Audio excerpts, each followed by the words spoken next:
the benefits unemployment cliff.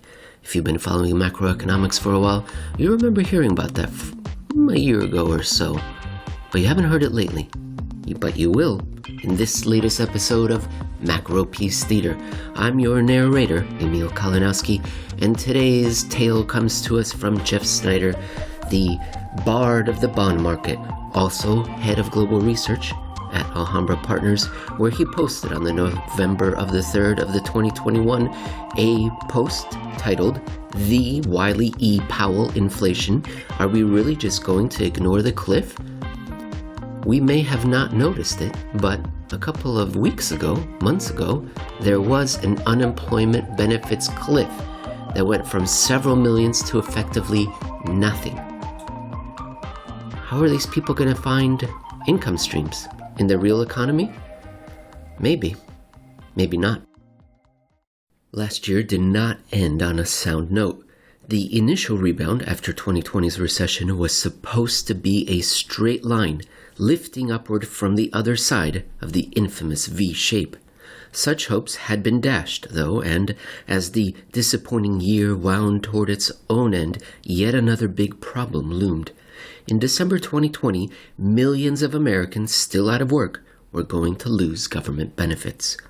The Department of Labor would later tally up the scale of this unemployment cliff. Once funding dried up, 5.33 million eventually rolled off either Pandemic Unemployment Assistance, PEUC, or Pandemic Emergency Unemployment Claims, PEUC, in a bitter and painful twist to a fading recovery. The impact on inflation very evident. Quickly forgotten, however, washed away in the tidal wave of more government handouts. Not just restoration of those unemployment programs, even bigger, the combined Treasury helicopters number 2 and number 3 buoyed spirits as well as online consumer shopping. For a while, 2020's very ragged cliffed end and the material weakness it had indicated was overwhelmed as stimulus retook center stage. Obviously, we will never know what might have happened had the government believed in last year's hype and restrained itself. Elections and all that, as well as vaccines too.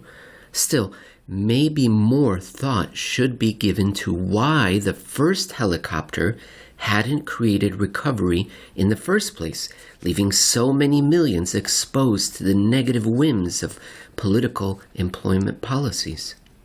There is a chance, maybe a very good one, we find out this year.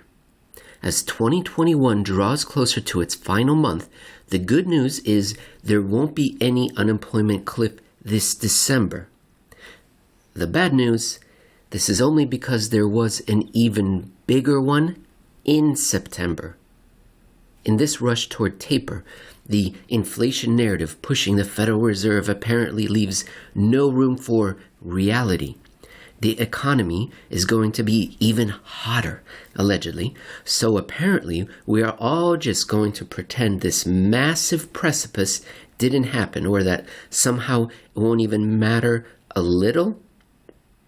And then Jeff here has a graph that shows the cliff, showing the pandemic unemployment assistance numbers just dropping down to practically zero, effectively zero. The prior one, December 2020, took down more than 5 million pandemic claims temporarily.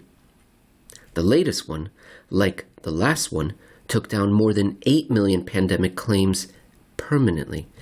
8 million government payment streams vanish in a flash, or its economic equivalent of a condensed period spanning only 5 weeks. This really won't be something to consider? No, of course not. Labor shortage. Haven't you heard? Setting aside the lack of market-clearing emotions surrounding the topic, even if there was a tight labor market, the numbers just don't add up to close to 8 million more. From late February to August, when the labor force reached the edge of the unemployment cliff, even during some of the best monthly job gains due to reopening in history, the establishment survey increased by only 4.1 million. The household survey, the larger survey encompassing household workers, especially informal gig workers, gained only 2.9 million. Remember what did not happen in September. As these 8 million lost their government payments throughout that month, they did not flood the jobs market. On the contrary, the labor force itself lost several 100,000 more on top of the 100,000 or so who didn't enter it. And worse than August, employment growth during September was decidedly minimal. In fact, you could see the recent trouble coming just by using unemployment claims data. The uptick in existing as well as new claims began around late July, just in time to sour the Fed's tying taper to projected continuous payrolls. Was this Q3 soft patch really only due to Delta COVID? If it was, then, as the economy shakes off its impacts, see today's ISM non-manufacturing record high, it is still faced with the unemployment cliff in 2021, which, unlike the one in 2020, is final. There's no restored funding coming, no helicopter number 4 on the horizon. And if Q3's slowdown isn't only attributable to the pandemic, as the bond market clearly sees it, the huge loss of pandemic claims only subtracts that much more from the fading stimulus regime already having given up most of its effects months ago.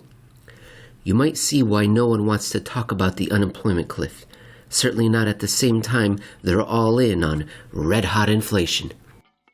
Thank you for listening to this episode of Macropiece Theater. You can find Jeff on Twitter at JeffSnider_AIP. You can find me on Twitter at Emil Kalinowski and on YouTube at the Emil Kalinowski YouTube channel. If you're listening to this, that's cool, because I would assume that these sort of Macropiece Theater readings are best consumed in an audible fashion, not visually. If you are watching this on YouTube, that means you're enjoying David Parkin's artwork as it flashes every 30 seconds or so. And that's cool, but in case you didn't know it, you can also hear this in podcast form, which may be more easily digested that way. Okay, well, I hope you have a good rest of your day, and I'll be reading at you again tomorrow.